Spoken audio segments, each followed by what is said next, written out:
Welcome everyone to our May call for the state leaders. This is our last call of the school year, so happy end of the school year to everyone. And then we'll start up again in August. So without further ado, we're just going to go ahead and get started. And we're going to let Alicia go first. Alicia Hyslop will give our legislative update.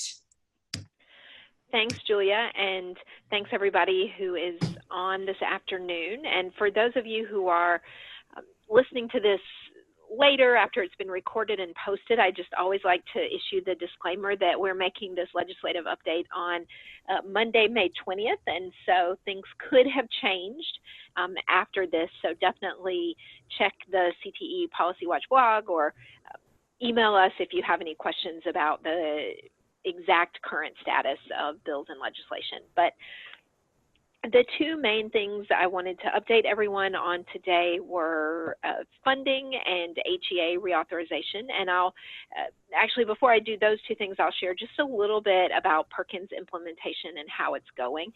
The big thing with Perkins implementation is that state transition plans are due at the end of this week to the Department of Education, and so that's really the first step in the implementation of Perkins 5 is getting those transition plans into the department. I will say that for the most part, states are not including significant changes in their transition plans, and most of the states that we're working with and talking to are just keeping things, really the status quo for this next year and using their transition plans to describe how they're approaching working on their their 4-year plans for those remaining 4 years that are the full state plan under Perkins 5. There's a couple of exceptions, but when we travel around the country, one of the questions we get asked is, is our state going to put this in the transition plan or, pick their secondary program quality indicator or describe their needs assessment? And generally the answer is no to all of those questions, that you won't find a lot of those details about implementation in the transition plan because most states are still either in the midst of or really just getting started with their stakeholder engagement around Perkins 5. So that's the update on Perkins, and I definitely encourage all of you to be on the lookout over the summer for opportunities to engage with your state leaders and share and bring in stakeholders and participate in work groups and all of the opportunities that we expect states to offer over the next few months for Perkins 5. So the two kind of congressional issues that I mentioned, the first is funding, and over the last month we have definitely seen quite a bit of activity over the House side on appropriations, with both the subcommittee and the full committee marking up their Perkins reauthorization bill. Originally, the Labor, Health and Human Services and Education Appropriations Subcommittee provided about an extra $37 million to Perkins, bringing its total to $1.3 billion. That's not as large of an increase as it had received the prior 2 years, but still a significant increase. And then the full committee actually kind of heard some of the disappointment we shared with that number not being quite as big as the overall increase in the bill or as it had been last year in the House, and provided an additional $10 million for Perkins. So right now in the House bill, that kind of marks our or puts a stake in a number at least to move forward with the appropriations process of a $47 million increase for Perkins. Things are more complicated over on the Senate side because they've said they're not going to move forward on appropriations bills until they've reached an agreement on the overall spending caps. And so we haven't seen any activity in the Senate yet, but we'll be continuing to push for at least the House number, if not even higher, as we go through the Senate process. And we expect that to really unfold throughout the summer, so definitely be on the lookout for legislative alerts and opportunities to weigh in with your members of Congress. And then the last thing I wanted to provide a quick update on was the reauthorization of the Higher Education Act. That is moving forward in both chambers. Neither the House nor the Senate have introduced a comprehensive bill yet, but they're both holding hearings and discussions, and particularly in the Senate, bipartisan negotiations are well underway and hope to produce legislation, they've said by the end of this month, if not early next month. One of the issues that ACT has been working very hard on is what we call short-term Pell, and there have been numerous attacks from both the left and the right on the bipartisan short-term Pell bill that was introduced by Senator Kaine and Senator Portman really a number of years ago and has been reintroduced each Congress. So some of you may have received outreach from us or seen our recent legislative alerts where we've encouraged you to push the Kaine-Portman approach to short-term Pell as kind of a middle ground. It includes, both quality protections, but also doesn't severely limit which institutions can qualify or offer short-term Pell programs to their students. So that's, again, something to continue to be on the lookout for. We're hoping to see the House introduce their version of short-term Pell soon. And then as soon as a comprehensive HEA reauthorization bill is introduced in the Senate, most likely first we'll be reaching out and asking members to weigh in on different pieces of that. One other HEA thing I wanted to mention is that we're putting together a group of ACT members that are interested in providing more in-depth feedback on HEA priorities and proposals and ideas that members of Congress have. And so we've reached out to our education institution members and our post-secondary leadership success program and some of the leadership of the PACE division. But if you have very active post-secondary members in your states and you think they might want to get involved at a deeper level in HEA reauthorization, we'd love to have their contact information. You can just email it to me at ACTE, and we will get them invited to join that group. So with that, that's all I have. If anybody has any questions, I'd be happy to answer them. All right, thank you so much, Alicia. We really appreciate you and your team's work and advocacy and public policy and research. So thank you. Thanks.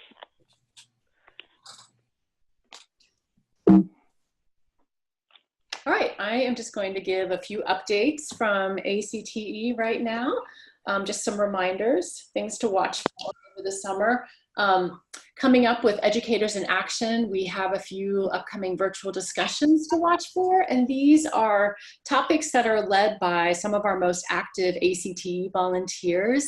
The first one will be on July 18th on best practices for K-12 career development. The one in September will be on September 19th on work-based learning.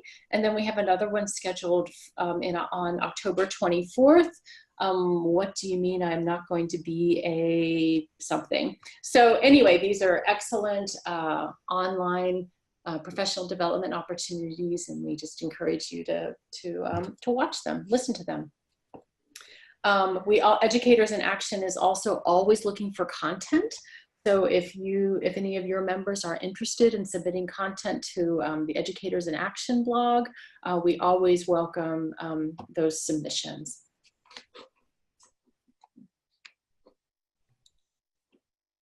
All right, we'd also like to remind you that the Board of Directors nominations for the election are we are now accepting nominations, and those will remain open until June 15th. So again, the deadline to nominate someone for our Board of Directors will be due June 15th, and you can see the other dates on this slide. And then we just want to remind you about our leadership development programs. We have ACTE Connect, which that program is offered free to all members at every ACTE regional conference. We've received some very good feedback on that. Again, it's a free professional development opportunity with excellent leadership training, and we encourage you to take part in that at your respective leadership conference. And then again, the upcoming calls the next call will be in August 26th, and that will include an update from Lee Wilson on our July board meeting, along with some finance best practices. In September, we'll be covering information on membership recruitment. And then in October, I'll be talking about CTE month and some of the activities around that. And then I just have a few additional updates that I just want to share. We did last week launch a new online learning portal called CTE Learn. It's really the launch version of CTE Learn. And what we've done is we've partnered with Bax Knowledge, which is a vendor that really is a little more, just already has 150 plus online classes that cover a wide range of instructional, leadership, and career guidance topics. And those are available for a small fee. They take about 4 hours each to complete. And then you do receive a CEU credit at the end. So we encourage you to check that out. On that same CTE Learn portal, you'll also find our previously offered 8 free ACTE produced tutorials. Those are free to anyone, and there are also a few free learning modules for all CTE professionals and also for CTE students. So we encourage you to check out the free versions first, see what you think, and then maybe consider taking advantage of some of the other online courses as well. On a related note, we're also offering to the states the opportunity to co-brand it with ACTE, and there's also a revenue sharing opportunity there too, so that the state would get a portion of the paid, of the revenue from the paid 150 plus professional development online courses. So if you're interested in doing something like that, contact Michael Connett. And you can contact me as well, and I can put you in touch with the right people. Next, I want to remind you that the early bird deadline for Career Tech Vision will be July 12th. And this year's event will take place December 4th through the 7th in Anaheim, California. And we're pleased to announce our keynote speakers will be a former astronaut from NASA, Dr. Garrett Reisman, and then a best-selling author, Dr. Marcia L. Tate. And once again, there will be the Career Tech Expo, hundreds of concurrent sessions, and also several pre-conference workshops. And we're especially excited about our tours this year. They're all, businesses and schools in Southern California. So really nice selection of tours this year. Best Practices 2019 registration is also open. This is our event that is tailored for CTE administrators and leaders. This year's event will take place September 25th through the 27th in Tucson, Arizona. And then I also want to remind you that the Horatio Alger Association is offering, again, scholarships for CTE students who have just graduated from high school and are either seeking a post-secondary CTE credential or some form of post-secondary education in CTE. So they award 1,020 CTE scholars with a maximum amount of $2,500 each. And I just want to encourage, and the association would like to encourage that the scholarship is not difficult to apply for. It's an easy application. And if you know of a student who might be interested, to encourage them to apply. Again, that deadline is June 15th. And then we are also pleased again to partner with Harbor Freight Tools for Schools 2019 Prize for Teaching Excellence. This award comes with a large monetary award for both the teacher and the school, and it's for skilled trade teachers and programs at public high schools in the United States. All right, well, with that being said, I am going to turn the podium over to Mike Stone to talk about Kentucky ACTE's Talents Program. Our topic for this call is on state-level leadership programs. So we're going to have Kentucky share their information on theirs first. Thank you, Julia, and I hope this will be of help to some. We are pleased that we've been able to maintain our Talents Leadership Academy. It's now entering its 7th year. This is our simple logo to try to demonstrate the stair-step increase in your ability to grow by working through our Talents program. And Talent stands for Teachers as Leaders, Empowering New Thinking Skills. We go to the next slide, which runs through some of the basics of how we got working and started. The genesis of the program goes back about 15 years when, as many of you know, we were having difficulty getting career and technical education recognized with the Department of Education's, with our leadership at some of the school districts, confronting the leftovers from old federal administrations that said everything had to be a baccalaureate degree, and we didn't have a number of advocates who had the skills to be able to step up and lead in our local communities and our local schools. So we worked for a few years with a couple of different aspects of trying to develop our leadership. We also needed leaders within our associations, and would like to see leaders rise from the ranks of the CTE teachers into administrative positions. We tried to figure out how we were going to do that. We tried a couple of different iterations, and then with primarily the leadership of Dr. Doris Sikora, who's on a faculty at Western Kentucky University, we focused on the talents concept.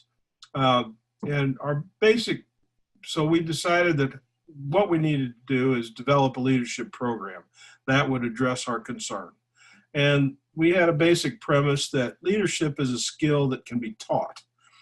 Yes, some people are natural leaders, but a lot of people that have good intelligence and stick-to-itiveness and hard work can learn the basics of what leadership is. One thing that we strive to make sure we did was to create the Talents Leadership Academy and have it guided by the best practices of teacher leadership standards.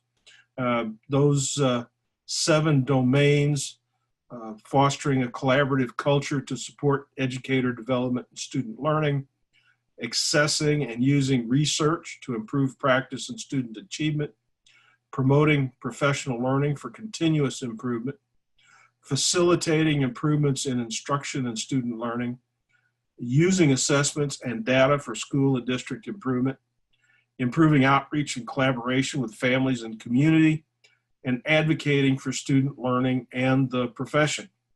We established 3 goals for the program that would focus and support those teacher leadership standards.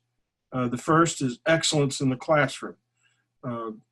Dr. Sikora very clearly enumerated why to be an effective leader in education, you needed to be excellent in the classroom. Then the second step is leadership in school. What do you need? What tools might you need in order to be able to convey the importance of career and technical education throughout your school? And then the third is advocacy within the community, to spread that information out right into the community among all different parties.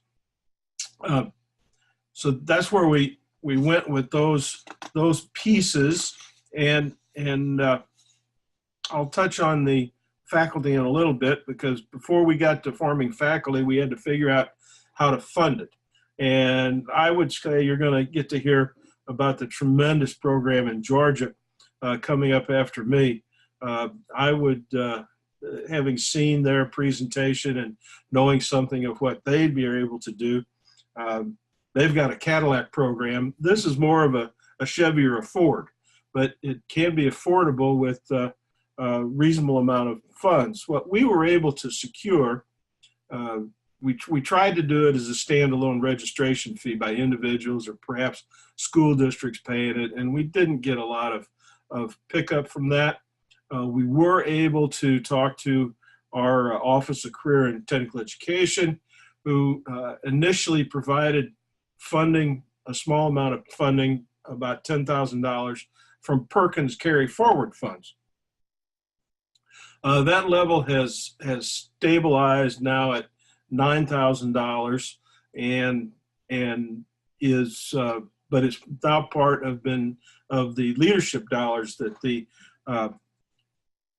office manages each year. And then occasionally we supplement those funds by what the Kentucky ACTE is able to manage if we need to support some shortfalls in some areas. Yes, we have established a program that is involved in 3 face-to-face sessions. We are making some updates this year to incorporate meetings between face-to-face sessions using Skype or perhaps Zoom to challenge the participants to come in with a capstone project that would lead to a professional development presentation at our annual conference next summer. The first session begins with using the Strengths Finder 2.0 to focus on what people's strengths are. We don't necessarily want to improve their weaknesses. We want to maximize their strengths. Identify that first, and then we provide them with some tools and teaching strategies and classroom tools to help them be better in the classroom. We move forward. That basically comprises the first face-to-face session that will be over a day and a half in Bowling Green, Kentucky, this September 6th and 7th. The funds that we were able to obtain, we've set a goal of 25 participants. We bring them in late on a Friday afternoon, feed them, work Friday night, then we have breakfast and a full day of programming, including lunch on Saturday, dismissal about 4:30 in the afternoon. So that face-to-face session then repeats in January, where we look at assessments, we look at community activism and advocacy.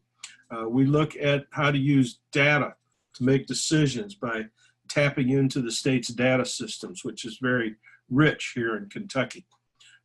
Then the third session is scheduled for at our annual conference, where we will do a run-through of their capstone projects, award certificates, and we try to make that also into an alumni event, inviting at least all the previous Talents Academy completers to participate.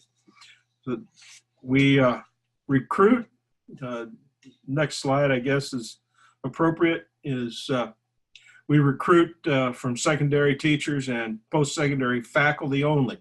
Decision was made at the start of the program that this wasn't a training program for principals and superintendents. This was a program for teachers, for classroom teachers and post-secondary faculty only. And we've adhered to that through the first 7 years of the program. And the topics, as I mentioned previously, each of those presentations touch on the teacher leader standards, and they're presented by recognized experts, either post-secondary faculty, state administration, or community leaders. And we've been very fortunate to have good participants. We do offer a very small stipend for the participants who are able to accept a stipend and reimburse them for travel. We feel very good. All the Talents Leadership Academy sessions, all 6 previous ones, have achieved at least a 4.5 or higher evaluation from the attendees on a 5-point scale. We've had a couple of the sessions that have come in at the high 5.0 mark. So we feel we're getting good positive feedback. We ask a question that would, if you had this to do over again, would you have paid for it out of your own pocket? And most people say yes. Unfortunately, they don't do that until after it's over. So we still are dependent upon funding from the state. We are trying to look at the possibility of private sector foundation dollars that could support it. The foundations that have a desire to maintain a high level of career technical education in Kentucky. We've not been successful in obtaining those yet. We also truthfully haven't been as aggressive as we should. So we now, and the results also not only in the evaluations, but also in where those program completers are. They hold leadership positions with the various professional associations and at schools and districts across the state, including the past 5 KACTE presidents and 3 of the program consultants at the State Office for Career and Technical Education and Student Transition in the Department of Education. So we can demonstrate that what has been presented has been valuable to the presenters, so they are using it and are achieving those goals that we are hopeful to participate with our Talents Leadership Academy. That's a quick rundown and overview. If there's any questions, be happy to try to answer those, or if somebody just wants to email me at kmstone1951@gmail.com, I'll be happy to send some sample agendas or other materials that would be helpful to you. Thank you very much. All right, thank you so much. And again, that was Mike Stone. He's the Kentucky ACTE Executive Director. And he was just talking about his talents program in Kentucky. Excellent. Thank you for that. And next up will be Lynn Wilson. She is from Georgia. And Lynn Wilson, she is from Georgia. Here yet, or do you want to talk through your information? Okay, well, good afternoon, and thank you for the opportunity to share this information from Georgia. And I certainly want to commit, all of us in Georgia hold Mike and Kentucky in very high esteem. So I'm very pleased that many of the activities, the reasoning behind everything that we're doing in Georgia falls very closely in Kentucky. So that gives us a little validity that we're doing the right thing here. But in Georgia, our program is called LEAD CTAE, and LEAD is an acronym for Leadership, Exploration, Advocacy, Development. And it is a program designed for Georgia CTAE teachers and counselors. And much like Kentucky, in Georgia, we saw a need. We saw that we had an aging CTE workforce.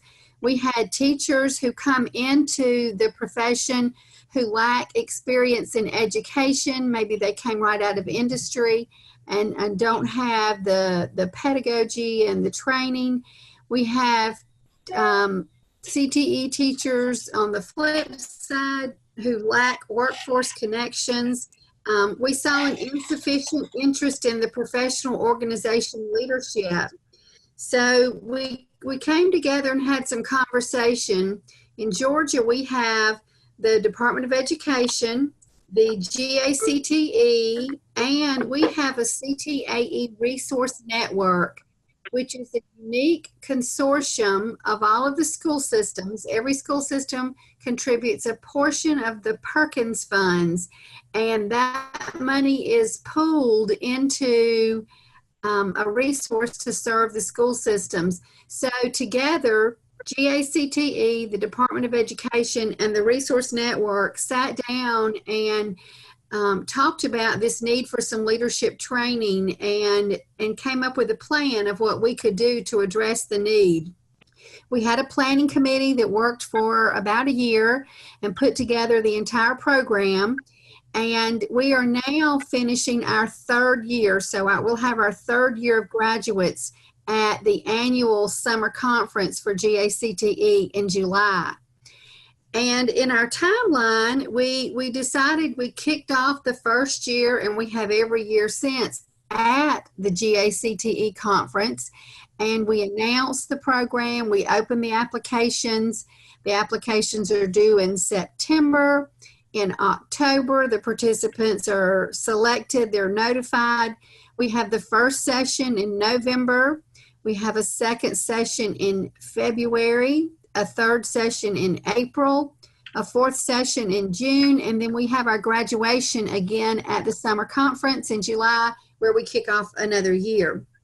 Each of our sessions are face-to-face, and they require overnight accommodations and travel.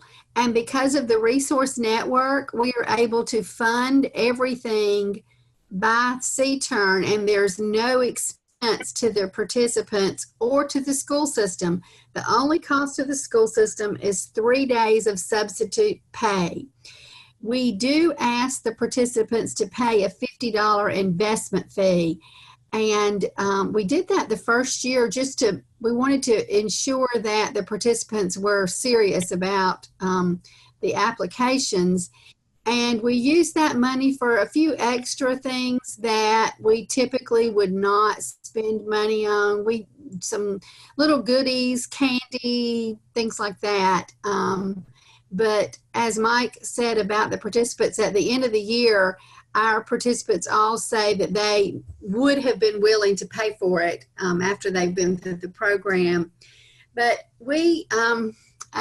I guess it is a Cadillac version in that one of our goals, in addition to the professional learning, was to really treat the teachers and to make this a very special experience for them. So we have all of our sessions at resorts. We get the government rate, so we're still, we try to be certainly reasonable, but each participant has their own room. We reimburse their mileage, provide meals. We hire presenters to come in, and we provide some resources throughout the year, some books and materials that are purchased for each of the participants. So our total cost for the year is around $83,000. And again, that is no cost to the school system except for the substitute pay. We expanded the program so the participants, it actually ends up being 6 nights of overnight. We added since the first year. So typically they come in on a Sunday night or Sunday afternoon, spend the night, and leave at the end of the day on Monday. But the first session and the last session are 2 nights, so they actually come on Saturday and then leave on Monday evening. The topics, the first session, again, is very much like Kentucky, is on leadership development. We use a tool called Emergenetics, and that's where we look at the strengths of the participants and how to work with others and their strengths. The second session is on economic development and your impact on economic development. The third session is on CTAE advocacy and policy, and we go to the state capitol on creating change in CTAE. And then we build in some networking and team building in all of the sessions. When we first started the program, we were actually a little concerned about if we would have enough applications. We were looking for 20 participants each year, and we have met that goal. We've actually had between 100 and 120 apply every year. So it's become very prestigious. We have people who apply and don't get in, and they apply the second year. This year we had people who were accepted, and it was actually their third year applying.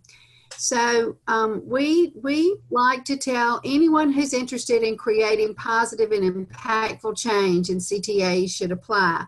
But as Mike said, we've decided Georgia, the same as this is not for administrators. This is for teachers and counselors. And I'm going to read a quote. It was in the PowerPoint that I'll send you, but why should you apply? This was a teacher from Gwinnett County Schools in Atlanta, and she was a graduate of the first class. So when asked why should you apply, Faith replied, for the potential opportunity to see the role that CTE has on the economy in Georgia and to be part of a program that will not only benefit you personally in leadership development, but one that will make a better teacher leader for your students and school system. So we were very proud of that, and that was at the end of the year when Faith said that. So our application includes a narrative, a resume. They must have recommendations. We do a private recommendation from both the principal and the CTA director.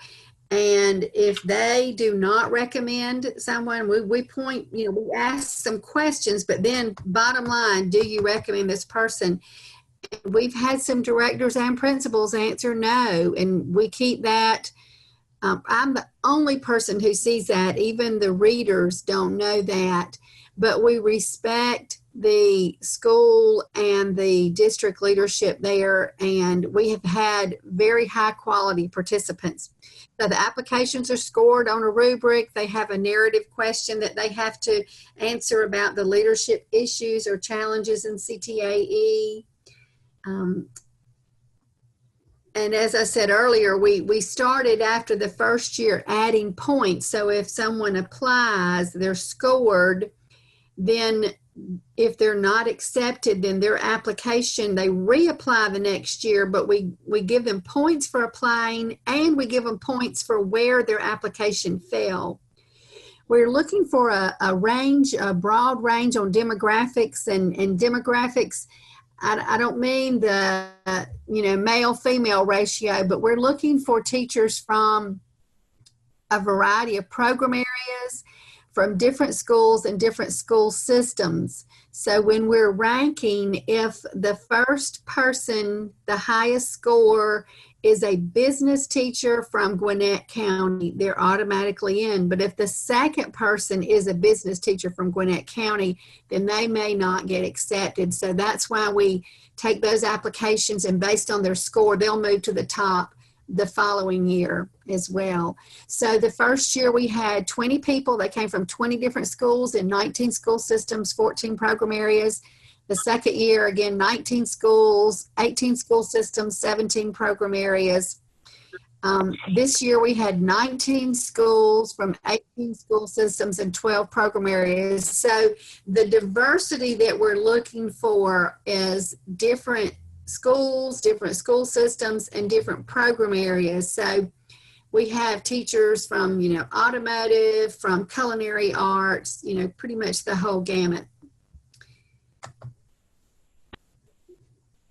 The sessions we meet across the state, we move around. The advocacy is always in Atlanta, but the economic development, we've moved that each year and give them a chance. We always include some industry tours. We have the local school system talk to them about the relationship that they have with their local industry and show some examples.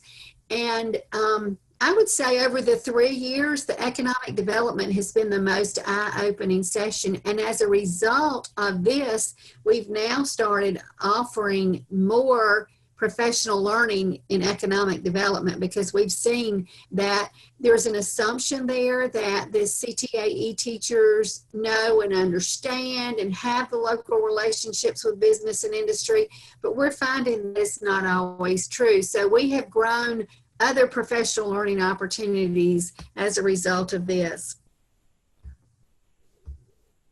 Some of our unexpected results, And just again, as Kentucky, we were not planning this to be a program to develop leaders for the Georgia Department of Education, but we found now in 3 years that we now have 3 of our participants who are employed at the Georgia Department of Education.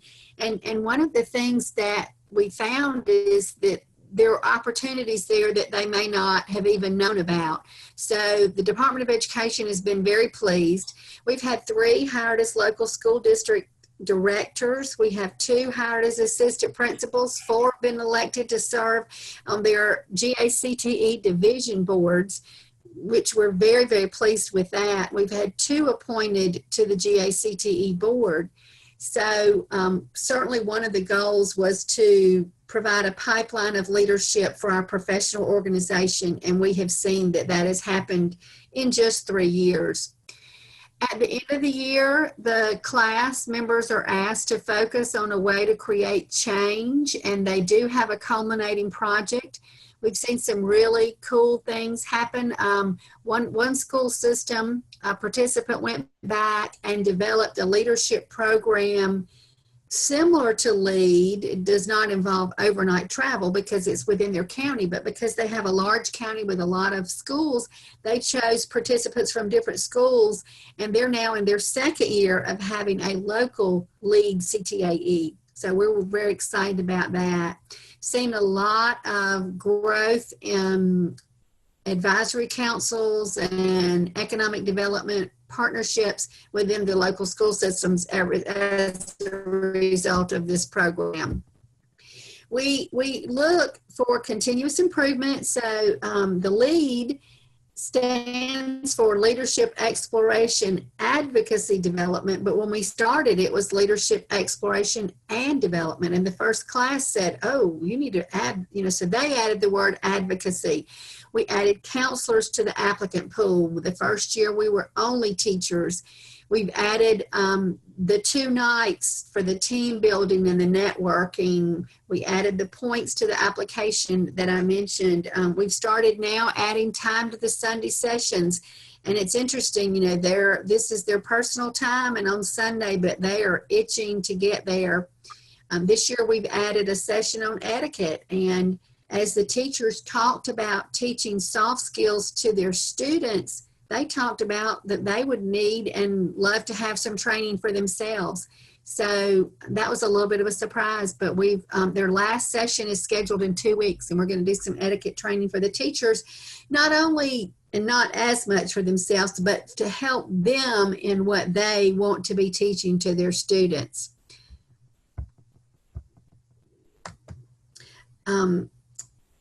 Again, as Mike said, I will share my email address. I would welcome anyone who is interested in knowing more to email me, and I will share agendas. I will share our promotional brochure, share the feedback we've received from participants. And I don't know if any of you have ever visited the Ron Clark Academy, but the Ron Clark Academy in Atlanta provides a tremendous professional learning opportunity for teachers. And Ron Clark has been endorsed by Oprah, and he had a movie made about him. So when I visited the Ron Clark Academy, I thought, well, this is going to be great, but this is going to be something that I can't go back to my local system because I'll never have that type of funding. And I tell that because if you're listening to this and you think, well, our state will not have that type of funding that Georgia has through their consortium, please know that everything that we do could be scaled and could be handled in a different way on the budget. So don't automatically think it's not something that you could do in your state. And I welcome the opportunity to share information with anybody who's interested in doing something similar.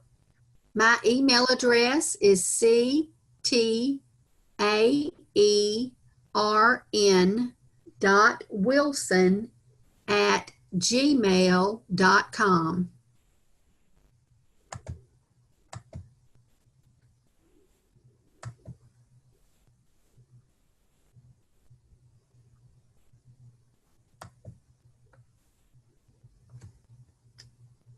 you so much, Lynn, for sharing all that great information on the Georgia program. We really appreciate it. This concludes our call for this month, and we hope you all have a wonderful summer, and we hope to see you back here on August 26th for our next state leader call. Thank you again, and have a great summer.